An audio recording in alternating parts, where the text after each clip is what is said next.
शुरुआत हो गई है रात की और समय हो गई है मैथ के बाद की। मैं सौरभ तिवारी आप सभी विद्यार्थियों का अपने YouTube channel BT knowledge world पर बहुत बहुत स्वागत करता हूं और उम्मीद करता हूं आप सभी लोग स्वस्थ होंगे, मस्त होंगे, जबरदस्त होंगे, अपनी पढ़ाई लिखाई अपना अध्ययन कर रहे होंगे। तो मेरे छोटे छोटे भाई बहनों, उम्मीद करते हैं आज की वीडियो का आप लोग बहुत बेसब्री से इंतजार कर रहे होंगे और जहां तक एक कंसेप्ट को आपको सिखा दिया गया है class 10th real number first chapter को, वहां तक आप लोग यूक्लिड डिवीजन लेमा तक के पूरे कंसेप्ट को अच्छे से समझ गए और उसके ऊपर जो भी कंसेप्ट आपको बताए गए, भाज्य, भाजक, भागफल, गुणनफल में जो संबंध था आपका और उसको किस प्रकार से अप्लाई करते हैं किन्हीं दो पॉजिटिव इंटीजर्स के ऊपर, उसके ऊपर सारी बातें हो गई। उनका एग्जाम्पल भी आपको करा दिए हैं। आज हम यूक्लिड डिवीजन लेमा से आपको यूक्लिड डिवीजन एल्गोरिथम पर लेकर चलते हैं और सबसे पहले आपको यूक्लिड डिवीजन एल्गोरिथम जानने से पहले एल्गोरिथम के बारे में जानना है। किसके बारे में जानना है? एल्गोरिथम के बारे में। तो शुरुआत करते हैं आज की क्लास की। सब लोग थम्स अप कर देंगे, सब लोग तैयार हो जाएंगे, वीडियो को शेयर कर देंगे और अपना नोट्स निकाल लेंगे। लल्ला क्या निकाल लेंगे? नोट्स निकाल लेंगे, क्योंकि नोट्स पे लिखते जाएंगे, बातों को समझते जाएंगे, पूरा वीडियो देखेंगे। यकीन मानिए आपका भाई जो बताएगा शानदार बोर्ड परीक्षा के लिए सारे कंटेंट, सारे कंसेप्ट इंपॉर्टेंट रहेंगे। सब लोग ध्यान से समझें। सब लोग हेडिंग कर लेंगे यूक्लिड डिवीजन एल्गोरिथम, यूक्लिड विभाजन एल्गोरिथम, जिसको हम लोग शॉर्ट फॉर्म में ईडीए भी कहते हैं, यूक्लिड डिवीजन एल्गोरिथम। तो हम लोग यूक्लिड डिवीजन लेमा समझे थे, यूक्लिड डिवीजन लेमा हम लोग समझे थे। यूक्लिड डिवीजन लेमा हम बताए थे कि नहीं दो पॉजिटिव इंटीजर ए और बी पे क्या होती है, लागू होती है। जहां पे हम लोग ए लेस देन बी लिए थे और हम आपको बताए थे इसमें हम लोग बी बराबर क्या लिख सकते हैं, ए क्यू प्लस आर। बी बराबर क्या लिख सकते हैं, ए क्यू प्लस आर। जहां बी को क्या बताया गया था, भाज्य, ए को क्या बताया गया था, भाजक, क्यू को क्या बताया गया था, भागफल और आर को क्या बताया गया था, शेषफल। इसका मतलब डिविडेंड, डिविडेंड, डिवाइजर, कोशिएंट और रिमाइंडर। आप कहोगे सर जी हम लोग तो ये सारी बातें सीख चुके हैं। हाँ लल्ला, यहीं से हम लोग बातों को आगे बढ़ाते हैं। तो हम लोग इसके बारे में जान गए थे और हम लोग ये भी कंसेप्ट जान गए थे कि जो भाज्य बराबर होता है वो होता है भाजक गुणे भागफल और प्लस शेषफल। ये वाली बात भी हम लोग समझ गए थे और हम आपको इसको लिखना भी बता दिए थे व्यापक रूप में कि अगर इस वाले को लिखना हो तो यहाँ पे क्या आ जाएगा, बी आ जाएगा, यहाँ ए आ जाएगा, यहाँ क्यू आ जाएगा और यहाँ क्या आ जाएगा, आर आ जाएगा। तो इस प्रकार से हम सारी बातें आपको बता दिए थे और ये भी बता दिए थे कि मान लीजिए अगर ए बराबर है 4 और बी बराबर है मान लीजिए 18, तो हम लोग इसको अप्लाई कैसे करते हैं। जो छोटा हम लोग देख रहे हैं ए जो है बी से छोटा है, तो 4 से 18 में डिवाइड करेंगे, 4 टाइम्स जाएगा, 2 बचेगा, तो हम लोग 18 को लिख देंगे 4 × 4 और +2। तो ये पूरी कहानी थी किसकी, यूक्लिड डिवीजन लेमा की। तो लेमा में हम लोग दो पॉजिटिव इंटीजर को b = AQ + R के टर्म में लिख देते हैं। यही जो कंसेप्ट है, जो तथ्य है लिखने का, इसी को हम लोग यूक्लिड डिवीजन लेमा कहते हैं और इसको देने का श्रेय किसको जाता है, यूक्लिड को।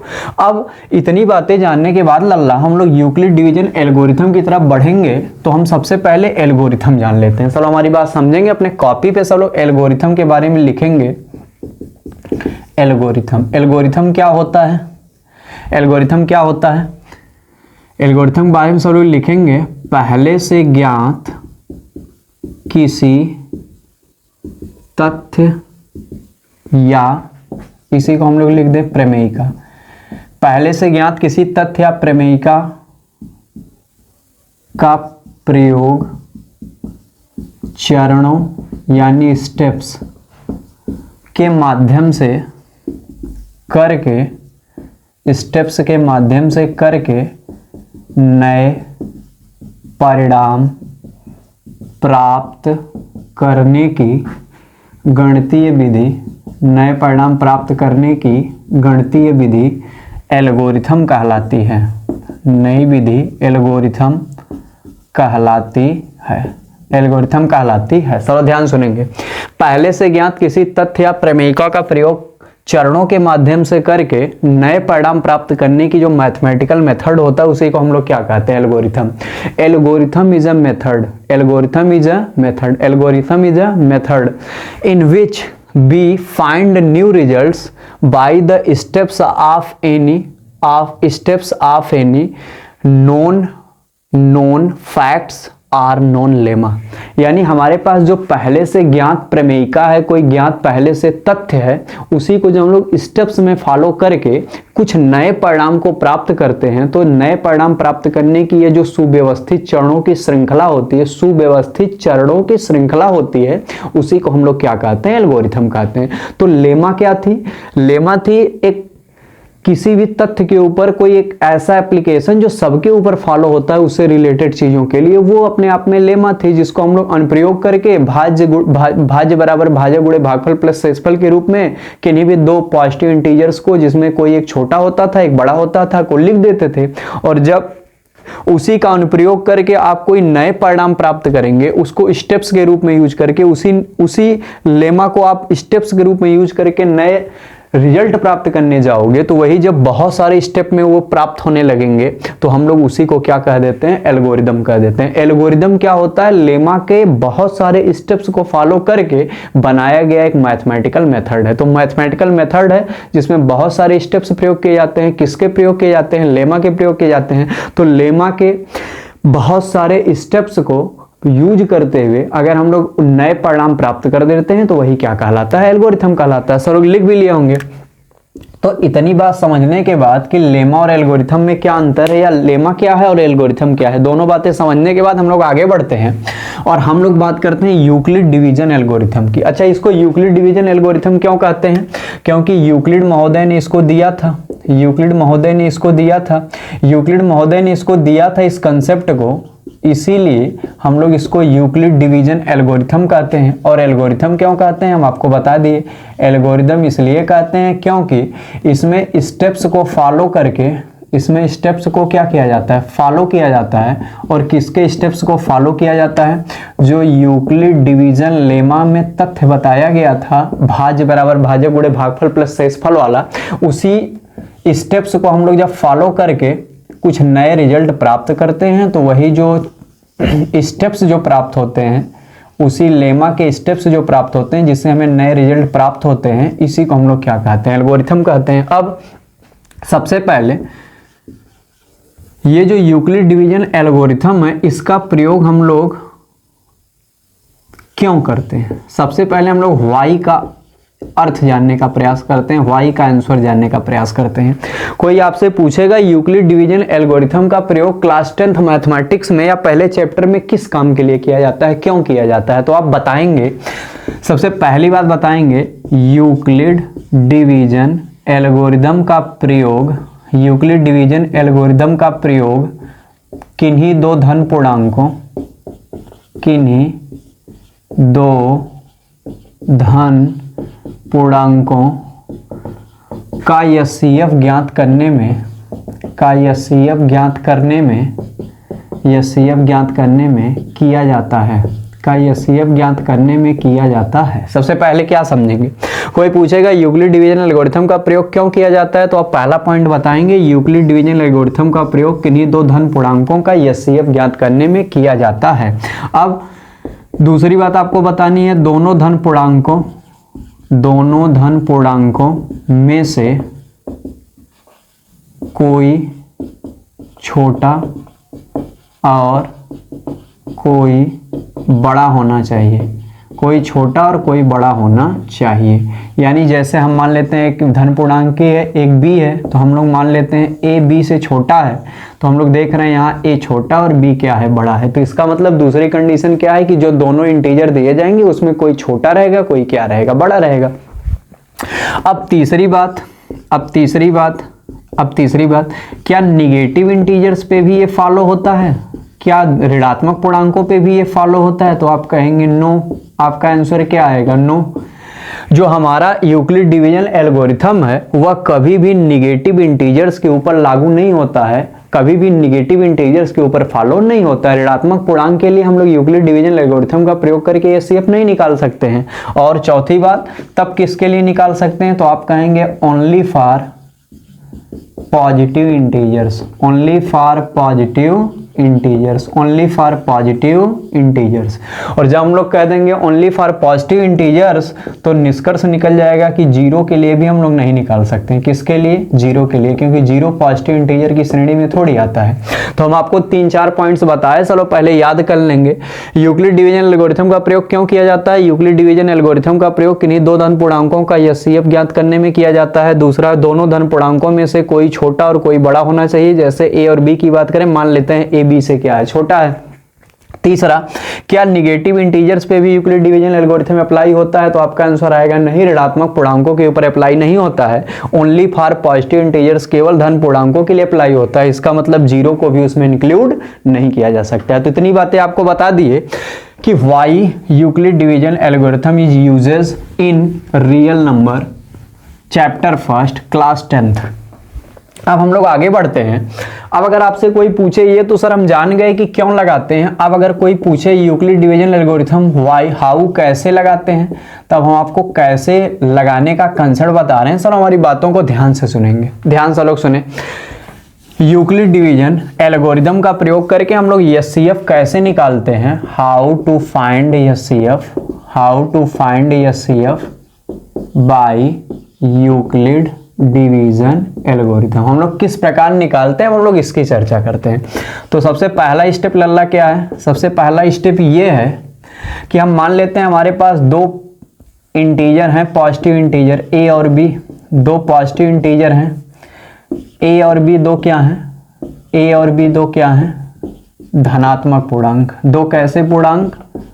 धनात्मक पूर्णांक। अब हम लोग मान के चल रहे हैं कि ए जो है बी से क्या है? छोटा है। जो छोटा रहता है वो भाजक बनता है, जो बड़ा रहता है वो हमेशा क्या बनता है? भाज्य। यानी जो छोटा रहता है उसके द्वारा भाग दिया जाता है और जो बड़ा रहता है उसमें भाग दिया जाता है। सबको बात क्लियर हो गई? तो सबसे पहले हम मान लेते हैं हमारे पास कोई दो धन पूर्णांक ए और बी है, जिसमें ए का मान बी से छोटा है, यानी ए भाजक का काम कर रहा है और बी किसका काम कर रहा है? भाज्य का। तो हम लोग क्या करेंगे, पहले स्टेप में जो छोटा रहेगा उससे बड़े वाले में भाग देंगे। और हम मान लेते हैं क्यू बार भाग गई और जाने के बाद मान लेते हैं कुछ आर रिमाइंडर शेष बचा। क्या शेष बचा? आर रिमाइंडर शेष बचा। अब पहला स्टेप जो हमारा हुआ उसमें हम लोग इसको क्या लिखेंगे? बी बराबर ए क्यू और प्लस आर। बी बराबर ए क्यू और प्लस आर। हमारा पहला स्टेप कंप्लीट हो गया।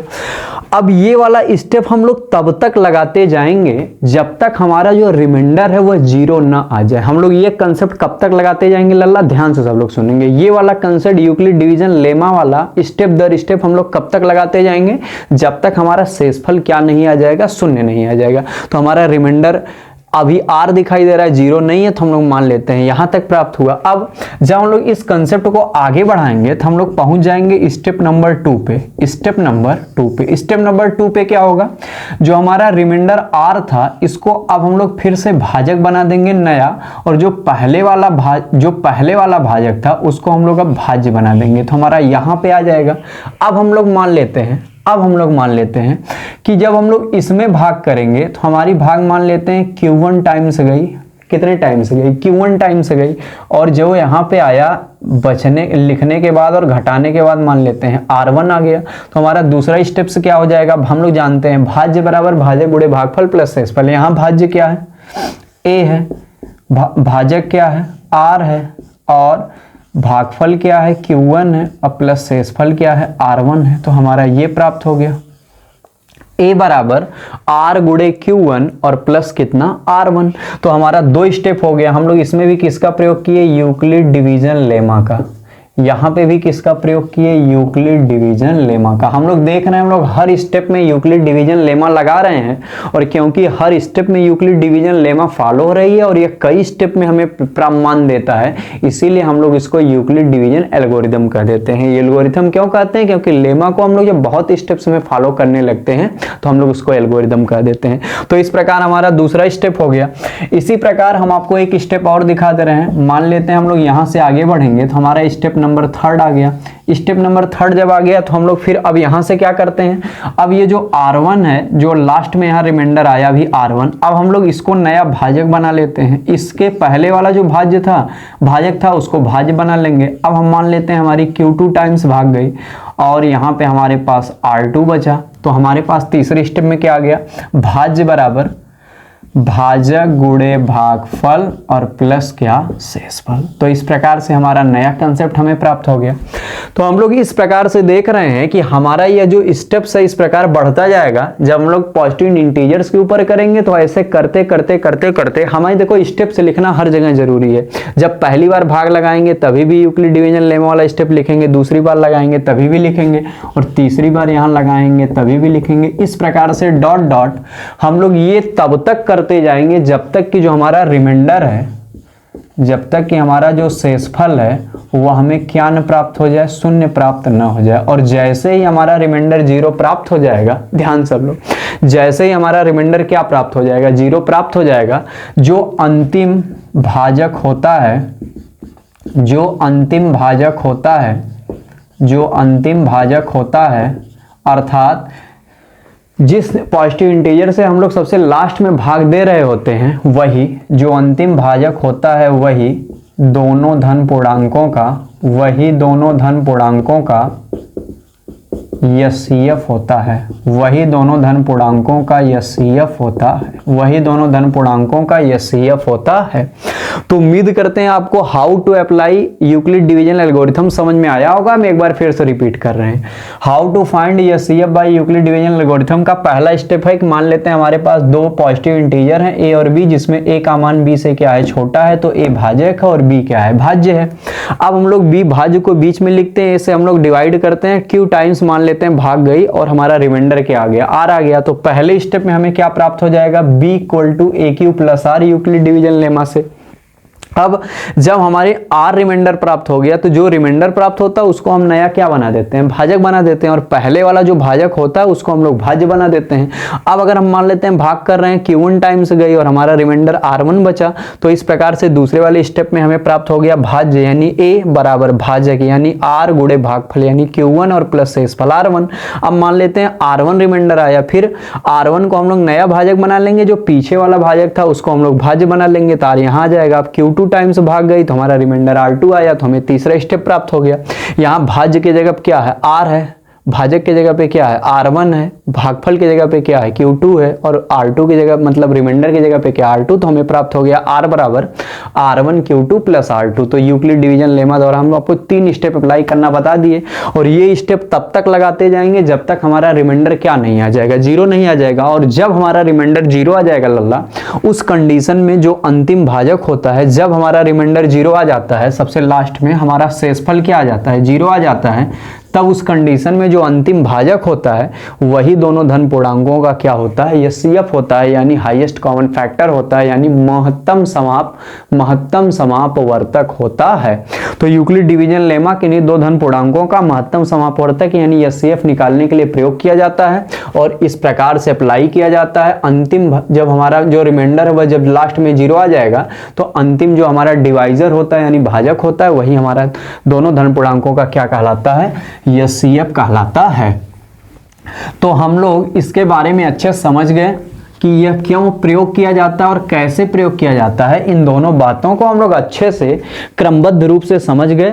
अब हम लोग आगे बढ़ते हैं और इसके कुछ एग्जाम्पल लेते हैं। सबसे पहला एग्जाम्पल बोर्ड परीक्षा के लिए बड़े इंपॉर्टेंट कंसेप्ट के ऊपर हम एग्जाम्पल बता रहे हैं, सर हमारी बात ध्यान सुनेंगे। जैसे कोई कह दे, सवाल आएगा यूक्लिड डिवीजन एल्गोरिथम का प्रयोग करके, यूक्लिड विभाजन एल्गोरिथम का प्रयोग करके, यूक्लिड डिवीजन एल्गोरिथम का प्रयोग करके निम्न धन पूर्णांकों का एचसीएफ ज्ञात कीजिए, एचसीएफ ज्ञात कीजिए। पहला मान लेते हैं दे दिया 24 और 36, दूसरा दे दिया मान लेते हैं 12 और 96, मान लेते हैं 12 और 102। इसी प्रकार हम लोग एक और ले लेते हैं, तीसरा मान लेते हैं हमारे पास 18 है और मान लेते हैं हमारे पास है 112। 18 तथा 112 का, 12 तथा 102 का और 24 और 36 का। अगर हमें इन तीनों का यूक्लिड डिवीजन एल्गोरिदम का प्रयोग करके एचसीएफ निकालना हो तो हम लोग कैसे निकालेंगे सर, हमारी बात ध्यान समझेंगे। पहले वाले का हम सॉल्यूशन बता रहे हैं सर, कंप्लीट बात ध्यान से समझेंगे। यहाँ पे हम लोग a बराबर 24 मान ले रहे हैं और b बराबर 36 मान ले रहे हैं। हम लोग देख रहे हैं a का मान b से क्या है, छोटा है। अब हम बताए थे जब दो धन पूर्णांक दिए गए रहेंगे उसमें एक वैल्यू छोटी एक वैल्यू बड़ी रहेगी, तो हम लोग a की वैल्यू b से छोटा इस प्रकार ले लिए। सबसे पहले क्या करेंगे, छोटे वाले नंबर से बड़े वाले नंबर में डिवाइड करेंगे। 24 दूनी 48 ज़्यादा हो जाएगा, हम लोग एक बार भाग ले जाएंगे तो यहाँ 24 आ जाएगा और यहाँ पे 12 आ जाएगा। और हम लोग जानते हैं जो रिमाइंडर होता है उसको नया डिवाइजर बना देते हैं और जो पहले वाला डिवाइजर होता है उसको हम लोग डिविडेंड बना देते हैं। तो यहाँ पे 24 आ जाएगा और 2 टाइम्स में ये डिवाइड हो जाएगा पूरा, रिमाइंडर क्या आ गया 0। हम आपको बताए थे तब तक यह प्रक्रिया लगाते हैं जब तक रिमाइंडर 0 ना जाए। ये हम लोग देख रहे हैं 2 स्टेप में हमें रिमाइंडर 0 प्राप्त हुआ। हम लोग दोनों स्टेप यहाँ लिख देंगे। स्टेप फर्स्ट में क्या था, 36 बराबर 24 गुणे 1 और प्लस 12 ये प्राप्त हुआ। और स्टेप नंबर 2 में क्या हुआ, स्टेप नंबर 2 में क्या हुआ, 24 बराबर 12 गुणे 2 और प्लस 0। तो हम लोग देख रहे हैं 2 स्टेप में हमारा रिमाइंडर 0 आ गया। पहले वाले में सब लोग ध्यान से देखेंगे 36 क्या है, भाज्य है। भाज्य बराबर क्या होता है, भाजक। तो भाजक 24 है गुणे भागफल 1 है और प्लस शेषफल, शेषफल क्या है 12 है। और जब दूसरे वाले स्टेप में आए तब की भाज्य क्या हो गया 24, जो पहले वाला भाजक होता है फिर भाज्य बन जाता है और जो रिमाइंडर आता है वो भाजक बन जाता है। तो यहाँ हो जाएगा 24 भाज्य है, 12 क्या है भाजक है, गुणे 2 क्या है भागफल और प्लस 0 क्या है शेषफल है। तो इस प्रकार से जब रिमाइंडर 0 आ जाएगा तो जो हम बताए थे जो अंतिम भाजक होता है वही हमारा एचसीएफ होता है। भाजक का मतलब डिवाइजर, सबसे लास्ट में हम लोग किससे भाग दे रहे हैं 12 से, तो हमारा एचसीएफ क्या हो गया 12। यहाँ किसका काम कर रहा है एचसीएफ का, लेकिन लिखते कैसे हैं, लिखते हैं इस प्रकार एचसीएफ ऑफ, दोनों नंबर लिख देंगे जिसका जिसका निकालना है 24,36। एचसीएफ ऑफ 24,36 बराबर कितना है 12। यही हमारा इस सवाल का परम सत्य क्या हो जाएगा, आंसर हो जाएगा। उम्मीद करते हैं आपको पूरा कंसेप्ट यूक्लिड डिवीजन एल्गोरिदम का प्रयोग करके किस प्रकार एचसीएफ निकालते हैं आपको बात समझ में आ गई होगी। और ये स्टेप से लिखना कंपलसरी है, इससे बोर्ड परीक्षा में आपको नंबर कहीं भी कटने का डर नहीं रहता है। तो आप ये कंपलसरी बात है, आप इसको लिखेंगे स्टेप से। यहाँ 2 स्टेप में हो गया, हमने दोनों स्टेप लिख दिया, रिमाइंडर 0 भी दिखा दिया, अंतिम भाजक भी लिख दिया और एचसीएफ भी दिखा दिया। इस प्रकार से पूरी प्रक्रिया कंप्लीट करके आपको दिखा दी है। सब लोग इसको पहले नोट कर लें और ऐसे ही कॉपी सब लोग अच्छे से लिख डालेंगे। हम चलते हैं अगले सवाल की तरफ और आपको अगला सवाल बता रहे हैं। बी वाला सब लोग ध्यान से देखेंगे, इसका सॉल्यूशन सब लोग ध्यान से देखें। बी वाले का सॉल्यूशन आपको बता रहे हैं, सर हमारी बात ध्यान समझे। इस वाले में अगर देखेंगे तो हम लोग a बराबर 12 मान ले रहे हैं और b बराबर 102 मान ले रहे हैं। हम लोग देख रहे हैं a का मान b से क्या है, छोटा है। अब छोटे वाले नंबर से बड़े वाले नंबर में डिवाइड करते हैं। तो 12 का पहाड़ा हम लोग पढ़ेंगे तो 12 छक 72, 12 सते 84, 12 बटे 96, 9 बार में ज़्यादा हो जाएगा तो हमारी भाग 8 बार जाएगी तो यहाँ 96 हो जाएगा। अब यहाँ पे 6 बचेगा और यहाँ पे फिर 12 आ जाएगा, जो भाजक होता है वो भाज्य बन जाता है। 6 दूनी 12, 2 बार में हमारी भाग कट गई। तो हम लोग देख रहे हैं हमारा फिर सवाल 2 स्टेप्स में कंप्लीट हो गया। हम लोग दोनों स्टेप लिख देंगे। स्टेप फर्स्ट क्या था, भाज्य बराबर, भाज्य क्या है 102 बराबर भाजक गुणे भागफल। तो भाजक क्या है 12 गुणे 8 और प्लस 6। तो ये पहला स्टेप हो गया। और दूसरा स्टेप क्या हो जाएगा, स्टेप नंबर सेकंड क्या हो जाएगा, इसमें भाज्य है 12 बराबर भाजक गुणे भागफल और प्लस शेषफल। तो इस प्रकार हमारा रिमाइंडर 0 आ गया। और हमारा अंतिम भाजक क्या है, सबसे लास्ट में हम लोग किससे भाग दे रहे हैं 6 से। तो हमारा एचसीएफ क्या आ गया दोनों नंबर का, एचसीएफ ऑफ 12 कामा 102 बराबर कितना आ गया 6। और 6 हमारा परम सत्य क्या हो गया, आंसर हो गया। उम्मीद करते हैं आपको ये वाला कंसेप्ट भी समझ में आ गया होगा। हम इस वाले नंबर को भी दोनों ले लेते हैं। यहाँ a बराबर 18 मान लिया जाए और b बराबर 112 मान लिया जाए। a का मान b से छोटा है तो हम लोग छोटे वाले नंबर से बड़े वाले नंबर में डिवाइड करेंगे तो 6 बार भाग जाएगी। 18 का पहाड़ जब 6 बार पढ़ेंगे तो 108 आ जाएगा। और यहाँ से हमारे पास बच जाएगा 4 और फिर यहाँ 18 हम लोग लिख देंगे। फिर हमारी भाग 4 बार चली जाएगी, 16 आ जाएगा, 2 बचेगा, फिर 4 आ जाएगा और 2 बार भाग चली जाएगी, तो हमारा रिमाइंडर कितना आ जाएगा 0। तो हम लोग इस बार देख रहे हैं हमारा 3 स्टेप में हो गया, हम लोग तीनों स्टेप लिख देंगे। अपने कॉपी से लोग आगे स्टेप भी लिखेंगे। पहला स्टेप क्या है, स्टेप नंबर फर्स्ट में हम लोग क्या लिखेंगे, भाज्य बराबर 112 बराबर भाज्य गुणे भागफल, यानी 18 गुणे 6 और प्लस 4। फिर उसके बाद दूसरे वाले स्टेप में हम लोग लल्ला क्या लिखेंगे, दूसरे वाले स्टेप में हम लोग लिखेंगे भाज्य बराबर, यानी 18 बराबर 4 गुणे 4 और प्लस 2। 2 स्टेप हो गया। और सबसे लास्ट स्टेप हम लोग क्या लिखेंगे, स्टेप नंबर थर्ड में हम लोग क्या लिखेंगे, 4 बराबर 2 गुणे 2 और प्लस 0। तो इस प्रकार हम लोग देख रहे हैं लास्ट में हमारा रिमाइंडर क्या आ गया 0। और जब हमारा रिमाइंडर 0 आ गया तो हम लोग एचसीएफ लिख देंगे। लास्ट में हम लोग किससे भाग कर रहे हैं, 2 से, तो एचसीएफ ऑफ 18 और कामा 112 हमारे पास कितना आ जाएगा, 2 आ जाएगा। तो उम्मीद करते हैं आपको यूक्लिड डिवीजन एल्गोरिथम को अप्लाई करना समझ में आ गया होगा कि किस प्रकार हम लोग यूक्लिड डिवीजन लेमा को अप्लाई करके, यूक्लिड डिवीजन एल्गोरिथम को अप्लाई करके यूक्लिड डिवीजन लेमा की मदद से स्टेप्स में किस प्रकार से हम लोग 2 नंबर्स का या 2 पॉजिटिव इंटीजर्स का एचसीएफ निकाल सकते हैं। आपको अच्छे समझ में आ गया। और ये भी समझ में आ गया कि स्टेप्स लिखना कंपलसरी, आप लोग कॉपी जरूर लिखेंगे और लास्ट में जब एचसीएफ निकल जाएगा तो एचसीएफ ऑफ दोनों इंटीजर्स को आसानी से लिख के हम लोग एचसीएफ निकाल लेंगे। तो हम आगे चलते हैं और कुछ एग्जांपल और लेते हैं। जैसे अगर आपसे कोई कह दे 36 का और 118 का आप निकालिए, इसी तरह कोई कह दे आप 24 का और 190 का निकालिए, तो आप कैसे निकालेंगे। चलो हम लोग सबसे पहले इन दोनों को अब देख लेते हैं। 36 का और 118 का हम लोग देख सकते हैं। a बराबर 36 है और b बराबर कितना है 118। यहाँ a का मान b से क्या है, छोटा। यहाँ पे a बराबर कितना है 24 और b बराबर कितना है 190। a का मान b से कितना है, छोटा। हम लोग देख रहे हैं यहाँ पे अगर निकालेंगे तो 36 से 118 में भाग देंगे, 3 बार भाग करोगे तो 108 आ जाएगा, यहाँ से 0 और 10 बच जाएगा।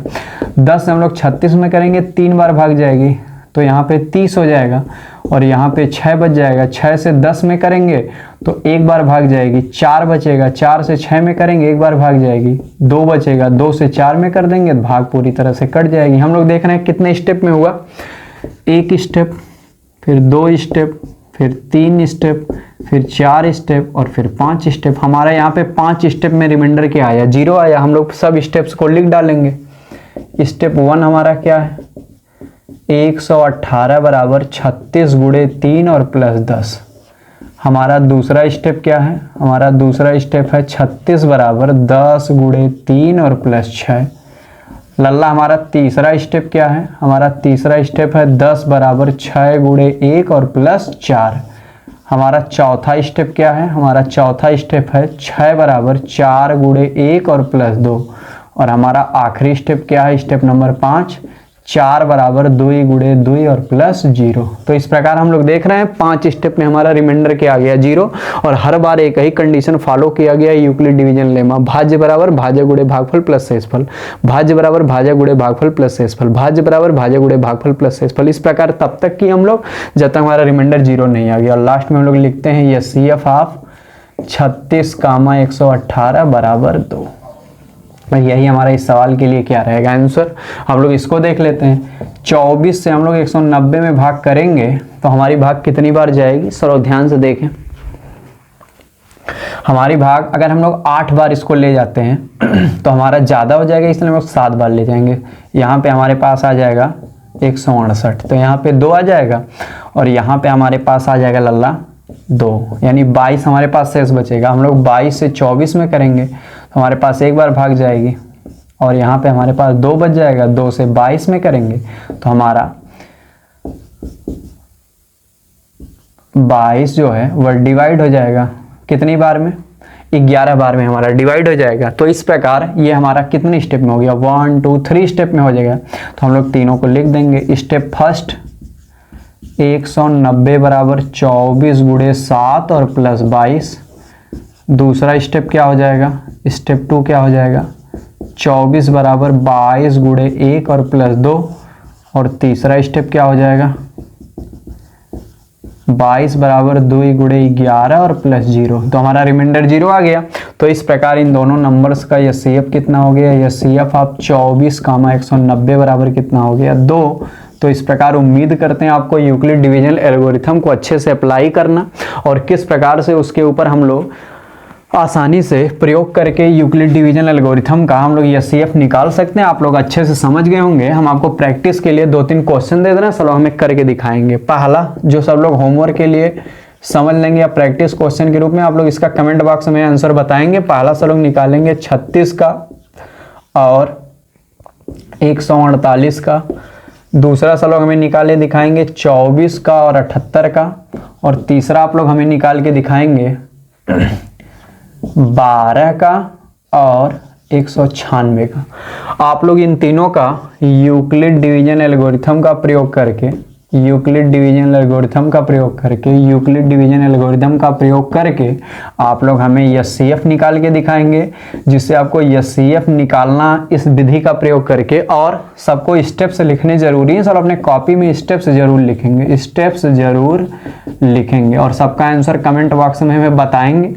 जब हम लोग नए वीडियो में मिलेंगे तो इसी कंसेप्ट को हम लोग शानदार से कंसेप्ट को आगे बढ़ाया जाएगा। उम्मीद है आज आपको बहुत कुछ सीखने को मिला होगा और आपका सारा कंसेप्ट एल्गोरिथम का, लेमा का और इसको अप्लाई करके एचसीएफ निकालने का पूरा कंसेप्ट आपको क्लियर हो गया होगा। तो हम लोग मिलते हैं लल्ला नेक्स्ट वीडियो में। तब तक आप लोग वीडियो को देखते रहें, अपने दोस्तों को शेयर करते रहें, अपने भाई बहनों को बताते रहें और जो भी आपसे जुड़े हुए लोग हैं जो आपके साथ पढ़ रहे हैं, अध्ययन कर रहे हैं, उनको आप लोग ये पूरी प्लेलिस्ट भेजते रहेंगे। हम लोग मिलते हैं नेक्स्ट वीडियो में। तब तक अपना सब लोग ध्यान रखें। मौसम थोड़ा ठंडी भरा है, इसलिए सब अपना अच्छे से ध्यान रखें, पढ़ाई करते रहें, माता पिता का सम्मान करते रहें और अपने कर्तव्य को करते रहें। पढ़ाई लिखाई कभी भी ब्रेक नहीं होनी चाहिए, आप लोग लगातार करते रहें। तो हम लोग मिलते हैं नेक्स्ट वीडियो में। तब तक के लिए आप सभी विद्यार्थियों का, भाई बहनों का बहुत बहुत धन्यवाद।